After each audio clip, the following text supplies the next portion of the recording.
So ngayon, talakayin naman natin ang principle of pros and dis. Yan ay hindi alam ng ibang mga magpupol. Kahit pa matagal na silang nagpupol, hindi nila alam yan. Lalo na yung ating mga lulo o yung mga tiyuhin na natin na nauna nagpul sa atin. Hindi nila alam yan.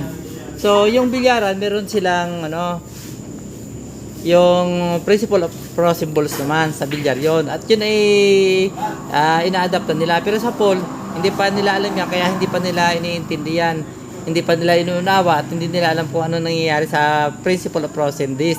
Ganito yon, ang sabi sa principle of pros and dis, kapag prosen, ang ibig sabihin ng prosen ay dikit-dikit, ha, gayaan, dikit-dikit, prosen, magkakadikit yan, gayaan, ha, may koneksyon. Ang tawag nila ay prosen.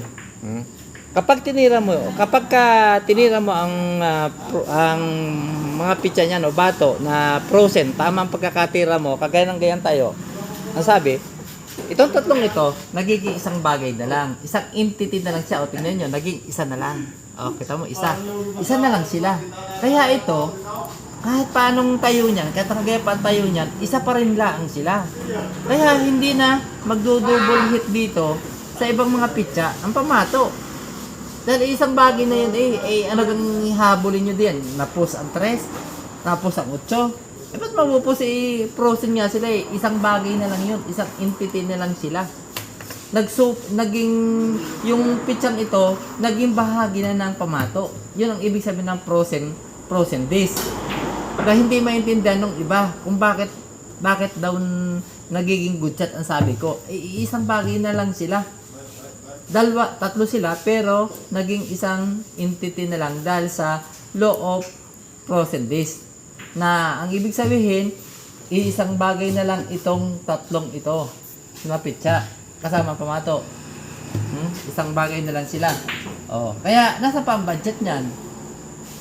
Bakit nila ko, magkakasama yan hindi mo na makikita doon theoretically, itong pamato at saka pitsa nito, parang hindi mo na nakikita dito yung mga pitsa. Pamato na lang yan, Ano gagawin yung sama-sama? Tirahin natin dito. Di ka isa na.